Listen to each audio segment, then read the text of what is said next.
नमस्कार, जय श्री राधे कृष्णा। आज हम सोल्व करेंगे एसएससी जीडी के 20 जीएस के क्वेश्चन और उनके अन्य ऑप्शनों के बारे में भी जानकारी देखेंगे। हमारे पास पहला प्रश्न है भारत के संविधान का कौन सा अनुच्छेद अस्पृश्यता की अवधारणा को समाप्त करता है और किसी भी रूप में इसके व्यवहार को निषिद्ध करता है। तो आपको बताना है इसका कौन सा आर्टिकल है। तो ऑप्शन नंबर हो जाएगा डी।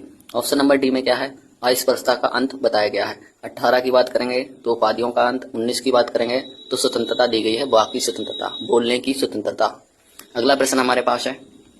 अगला प्रश्न है निम्नलिखित में से कौन भारत के स्वतंत्रता आंदोलन के लाल बाल पाल में से एक थे। इन चार ऑप्शन है, इनमें से कोई एक नाम यहाँ पे दिया हुआ है। तो आपको बताना है। तो आंसर क्या लगाएंगे, option number B Lala Lajpat Rai, लाल हो गया, बिपिन चंद्रपाल, सही है, और बाल गंगाधर तिलक, है ना। बिपिन चंद्रपाल और बाल गंगाधर तिलक, ये तीन व्यक्ति थे, लाल बाल पाल, और ये सभी गरम दल के नेता हैं, है ना। आंसर याद रखेंगे, गरम दल के नेता। और कांग्रेस का विभाजन गरम दल और नरम दल सूरत अधिवेशन में हो गया था, ठीक है, याद रखेंगे। अगला प्रश्न देखते हैं। अगला प्रश्न है केवल खाली जगह वर्ष से अधिक आयु के भारतीय नागरिक ही किसी राज्य के राज्यपाल के पद पर नियुक्ति के लिए पात्र होते हैं। तो आंसर आपको लगाना है ऑप्शन नंबर डी। 35 वर्ष की आयु से अधिक व्यक्ति ही क्या राज्यपाल के पद के लिए पात्र होगा। इसके बाद राष्ट्रपति की बात करते हैं। तो राष्ट्रपति की उम्र भी कितनी है, तो आंसर आप लगाएंगे भाई 35 वर्ष। ओके, राष्ट्रपति की एज भी कितनी है, 35 वर्ष। ओके, ठीक। अगला प्रश्न हमारे पास है विषम का चयन करें संकेत वस्त्र उद्योग, है ना। तो यहाँ पे वस्त्र उद्योग की बात करेंगे तो कपास उद्योग, रेशम उद्योग, ऊन, है ना, ये सभी वस्त्र उद्योग से संबंधित है। लेकिन बिजली जो आपका बिजली या विद्युत उद्योग है ये इससे संबंधित नहीं है। ऑप्शन नंबर डी इसका क्या हो जाएगा, गलत हो जाएगा, है ना, विषम ही बताना है। अगला प्रश्न आपके पास है निम्नलिखित में से कौन सी भारत में मीठे पानी की झील नहीं है। तो आंसर आपको बताना है। तो ऑप्शन नंबर बी हो जाएगा सांवर झील, राजस्थान में है और ये खारे पानी की झील है, ठीक है। इसके बाद लोकटक झील आपकी मणिपुर में, और बड़ा पानी, और ये भीमताल आपका कहाँ है, भीमताल यूके में है। और ये बड़ा पानी की बात करेंगे ये आपका मेघालय में, है ना, मेघालय की झील है। और ये सभी आपकी मीठे पानी की झील हैं।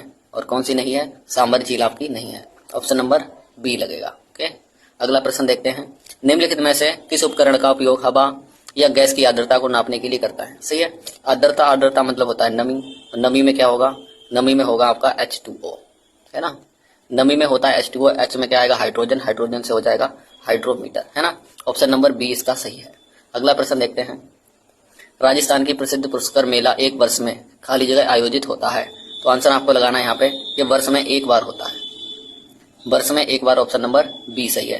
राजस्थान में होने वाला मेला पुष्कर मेला बहुत ही प्रसिद्ध है, ठीक है। अगला प्रश्न देखते हैं। अगला प्रश्न है यूकी भाबरी निम्नलिखित में से किस खेल से संबंधित है। तो आंसर इनका लगाना है ऑप्शन नंबर ए, टेनिस से संबंधित है ये। ओके, अगला प्रश्न है मानव विकास सूचकांक 2021 के संदर्भ में भारत की कौन सी रैंक है। तो 2021 के संदर्भ में पूछ रहा है, तो आंसर आपको क्या लगाना है, ऑप्शन नंबर बी 2021 के संबंध में 132 रैंक है ना। इसके बाद बात करते हैं दर्शना जावेरी को किस नृत्य शैली के लिए पद्मश्री पुरस्कार प्राप्त किया गया, है ना, प्राप्त हुआ। तो आंसर लगाएंगे, आंसर नंबर ए हो जाएगा मणिपुर जो डांस है आपका मणिपुरी, वहाँ की ये डांसर है, अर्थात मणिपुरी डांस करने वाली दर्शना जावेरी एक नृत्यांगना है। ऑप्शन नंबर ए सही है। मणिपुरी का एक शास्त्रीय नृत्य है, याद रखेंगे। बाकी ये सभी भी शास्त्रीय नृत्य है। लावड़ी ये आपका महाराष्ट्र का है, याद रखेंगे। ओके, और कथक आपका यूपी का है और कथकली आपका केरल का है। अगला प्रश्न देखते हैं निम्नलिखित में से मार्च 2022 में गोवा के मुख्यमंत्री के रूप में शपथ ली। तो आपको पता है 2022 में 5 राज्यों में चुनाव हुए थे, यूपी में भी हुआ था, है ना।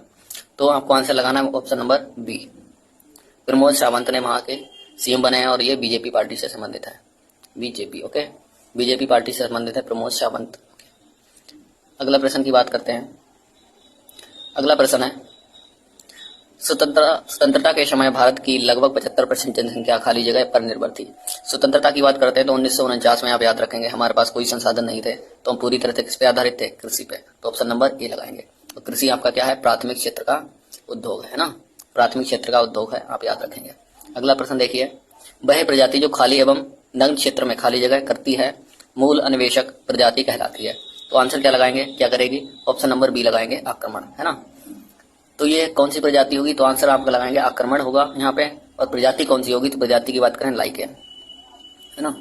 लाइकेन आपके जो है पहाड़ों पर उगते हैं, जो आपके हल्के रेड कलर या जो है ग्रीन कलर के होते हैं, वो पहाड़ियों को भंगुर कर देते हैं और उसका निर्माण उसको मिट्टी में बदल देते हैं, है ना। तो लाइकेन के ही लिटमस पेपर बने होते हैं, इसकी बात भी याद रखेंगे आप। लाइकेन भी किससे बने होते हैं? लिटमस पेपर लाइकेन के बने होते हैं। ओके, अगला प्रश्न देखते हैं। राजगृह कई वर्षों तक मगध की राजधानी रहा, बाद में राजधानी को खाली जगह में स्थानांतरित कर दिया गया। तो आंसर बताना है आपको। तो यहाँ पे ऑप्शन नंबर बी लगाएंगे, पाटलिपुत्र स्थानांतरित कर दिया गया। और पाटलिपुत्र शहर की स्थापना किसने करी? उदयन ने करी थी, है ना। और उदयन जो है जैन धर्म से संबंधित एक राजा था, है ना। उदयन ने पाटलिपुत्र नगर की स्थापना करी। आगरा की बताएं आप। आगरा आप याद रखना है, सिकंदर लोदी ने 1504 में की है, ठीक है। सिकंदर लोदी ने 1504 में आगरा शहर की स्थापना की है। अगला प्रश्न देखते हैं। एशिया खेल 2018 में उद्घाटन समारोह के लिए भारत की या की के ध्वजवाहक कौन थे या थी? तो यहाँ पे आपको देखना है, उद्घाटन समारोह की बात करेंगे तो ऑप्शन नंबर सी हो जाएगा, नीरज चोपड़ा थे। और समापन की बात करेंगे तो रानी रामपाल, आप याद रखेंगे, ठीक है। समापन की बात करेंगे तो आप याद रखना रानी रामपाल, ठीक है। समापन में किसको बनाया गया था? रानी रामपाल को। उद्घाटन में नीरज चोपड़ा, जिसे आप गोल्डन बॉय के नाम से जाने जानते हैं। ओके, अगला प्रश्न है आपके पास। एक लेखा वर्ष के दौरान घरेलू क्षेत्र के खाली जगह उत्पादित अंतिम माल और सेवाओं का कुल मूल्य खाली और घरेलू आय कहलाती है। बताओ भाई। तो आपको पता होता है एक वर्ष के दौरान घरेलू क्षेत्र के अंदर, ठीक है। तो ऑप्शन नंबर क्या लगाएंगे? सी, अर्थात भीतर उत्पादित अंतिम माल व सेवाओं का कुल मूल्य घरेलू आय कहलाता है ना। तो ऑप्शन नंबर सी लगाएंगे, इससे आपकी परिभाषा कंप्लीट हो रही है और जीडीपी की फॉर्म है ना। अगला प्रश्न देखते हैं। निम्नलिखित में से कौन सा लोक नृत्य तमिलनाडु राज्य से संबंधित है? तो कौन सा लोक नृत्य है जो तमिलनाडु राज्य से संबंधित है? तो ऑप्शन नंबर क्या लगाएंगे? ऑप्शन नंबर डी लगाएंगे, कुंभी, है ना। और ये ताली बजाकर किया जाता है। ओके, ताली बजाकर किया जाने वाला डांस कौन सा है? याद रखेंगे आपका कुंभी डांस। लावड़ी नृत्य की बात करेंगे, ये महाराष्ट्र में होता है, याद रखेंगे। अगला प्रश्न देखते हैं। भारत की 5वीं पंचवर्षीय योजना का मुख्य उद्देश्य क्या था? तो भाई 5वीं पंचवर्षीय योजना की बात करेंगे तो ऑप्शन क्या लगाएंगे आप? ऑप्शन नंबर ए, गरीबी उन्मूलन। गरीबी उन्मूलन, गरीबी हटाओ का नारा किसने दिया था? इंदिरा गांधी ने। और इंदिरा गांधी के समय ही योजना चल रही थी। इसके बाद इस योजना को 1978 में क्या कर दिया गया? इस योजना को 1978 में ही मोरारजी देसाई अर्थात जनता पार्टी की सरकार ने इसको समाप्त कर दिया था। जनता पार्टी की सरकार ने इस पंचवर्षीय योजना को समाप्त कर दिया गया था, है ना। इसके बाद नई योजना शुरू हुई थी, 1 वर्षीय। अगला क्वेश्चन देखते हैं, बताना है इस क्वेश्चन का आंसर। इस क्वेश्चन का आंसर आपको कमेंट बॉक्स में बताना है, क्या सही होने वाला? ए सही है, बी सही है, सी और डी। कमेंट में बॉक्स में आपको कमेंट बॉक्स में इसका आंसर बताना है और नेक्स्ट वीडियो में इसका आंसर आपको बता दिया जाएगा। Okay, thank you. आइए अब सॉल्व करते हैं हिंदी के सेट को। आइए हिंदी के सेट को सॉल्व करते हैं। हमारे पास पहला प्रश्न है, निम्नलिखित वाक्य में रेखांकित शब्द के विलोम से दिए गए वाक्य का रेख स्थान पूर्ण करें। पुरानी इमारतों में भयंकर आग लगी है, बुझाने के लिए खाली जगह की आवश्यकता है। आग का विलोम क्या हो जाएगा? यहाँ पे किसकी आवश्यकता होगी? तो ऑप्शन नंबर क्या लगाएंगे? ऑप्शन नंबर बी सही हो जाएगा, पानी। ओके, अगला प्रश्न देखिए। अगला प्रश्न आपके पास है, निम्नलिखित में से कौन सा संज्ञा से बना विशेषण नहीं है? तो ऑप्शन नंबर क्या लगाएंगे? ऑप्शन नंबर लगाएंगे सी, अच्छाई। अच्छा आपका विशेषण है, ठीक है, और अच्छा से बना हुआ है अच्छाई, है ना। तो फिलहाल तो आपका ऑप्शन नंबर सी सही है। अगला प्रश्न देखते हैं, द्विज शब्द के लिए उपयुक्त वाक्य खंड चुनिए। द्विज का मतलब क्या होता है? अगला ऑप्शन देखते हैं, बहुत बोलने वाला, वाचाल होता है, ये तो गलत हो गया। 2 बार जन्म लेने वाला हो सकता है, बहुत जाने वाला, बहुत क्यों कहता, पहले जन्म लेने वाला, ये भी गलत। तो ऑप्शन क्या लगाएंगे? ऑप्शन नंबर बी, द्विज। अगला प्रश्न देखते हैं, बर्तनी की दृष्टि से अशुद्ध वाक्य का चयन कीजिए। गलत वाला वाक्य आपको बताना है। देखिए, तो इसमें गलत वाक्य बताना है आपको। तो ऑप्शन नंबर हो जाएगा आपका डी, यौवन वह काल नहीं, यौवन वह समय है जब चरित्र का निर्माण होता है। ओके, ये आपका गलत है, बाकी सभी सही रखे। अगला प्रश्न देखते हैं, वह एक उत्तम व्यक्ति है, रेखांकित उक्त वाक्य में रेखांकित पद उत्तम का विलोम क्या है? उत्तम का विलोम क्या होगा भाई? उत्तम का विलोम हो जाएगा आपका अधम, ऑप्शन नंबर डी। अगला प्रश्न देखिए, नाको चने चबाना क्या होता है भाई इसका? तो अपनी बातों से परेशान करना, बहस करना, बातूनी होना, बहुत तंग होना। तो क्या हो जाएगा इसका? ऑप्शन देखिए, इसका आंसर होगा बहुत तंग करना, ऑप्शन नंबर डी, है ना। ऑप्शन नंबर डी लगाना है इसका। अगला प्रश्न देखते हैं, दिए गए विकल्पों में से शशि के पर्यायवाची शब्द का चयन कीजिए, रेगिस्तान की पूर्ति कीजिए। पूर्णिमा की रात में खाली जगह को देखकर हमें बड़ी खुशी हुई। तो शशि का पर्यायवाची क्या होता है भाई? शशि का पर्यायवाची होता है हिमांशु। ऑप्शन नंबर सी सही हो जाएगा। अगला प्रश्न देखते हैं। अगला प्रश्न आपके पास है, निम्नलिखित विकल्पों में से कौन सा शब्द दिए गए वाक्य में रेखांकित शब्द का पर्यायवाची नहीं है? रेखांकित शब्द यहाँ तो दे नहीं रखा। मेरे घर के सामने जो बाग है वह फूलों और लताओं से भरा है। तो आपको ये बता देना है कि जो लता है, लता का पर्यायवाची कौन सा नहीं है। ओके, यहाँ पे ऑप्शन लगाना है, ऑप्शन नंबर डी। तरंग जो है लता का पर्यायवाची नहीं है, बाकी सभी इसके पर्यायवाची हैं। अगला प्रश्न देखते हैं। निम्नलिखित में से किस वाक्य में गुणवाचक विशेषण अशुद्धि है? तो बताना है आपको। तो यहाँ पे क्या लगाना है? तुम दोनों यहाँ कैसे आए? गुण तो है नहीं। यह मेरा कुत्ता है। यह एक नया इमारत है। तो यहाँ पे क्या, नया की जगह क्या होनी चाहिए? नई इमारत है। ये शुद्धि यहाँ पे, ठीक है। तो गुणवाचक ऑप्शन नंबर सी लगाएंगे। अगला प्रश्न देखिए। वह स्थान जहाँ से यमुना निकलती है, यमुनोत्री बोलेंगे। जहाँ से गंगा निकलती है, गंगोत्री हो जाएगा। Option number B. अगला प्रश्न देखते हैं। निम्नलिखित वाक्य में रेखांकित खंड के स्थान पर प्रयुक्त होने वाले सबसे उपयुक्त विकल्प का चयन करें। सोहन क्योंकि मोहन जाते हैं। तो क्योंकि जगह पे क्या आना चाहिए? तो क्या हो जाएगा? सोहन और मोहन जाते हैं। ऑप्शन नंबर बी, है ना। अगला प्रश्न देखते हैं। आकाश पाताल एक करना मुहावरे का सही अर्थ क्या होता है? आकाश पाताल एक करना, आकाश में उड़ना, घमंड करना, बहुत मेहनत करना। तो ऑप्शन नंबर सी हो जाएगा, बहुत मेहनत करना। आकाश पाताल एक करना। 73 नंबर देखिए। जो मुकदमा दायर करता है वाक्यांश के लिए एक शब्द, तो उसे क्या कहेंगे? बताओ भाई। जो मुकदमा दायर करता है उसको बोलते हैं वादी, और जो उसके विपक्ष में होता है उसको बोलते हैं प्रतिवादी। तो ऑप्शन नंबर डी सही है।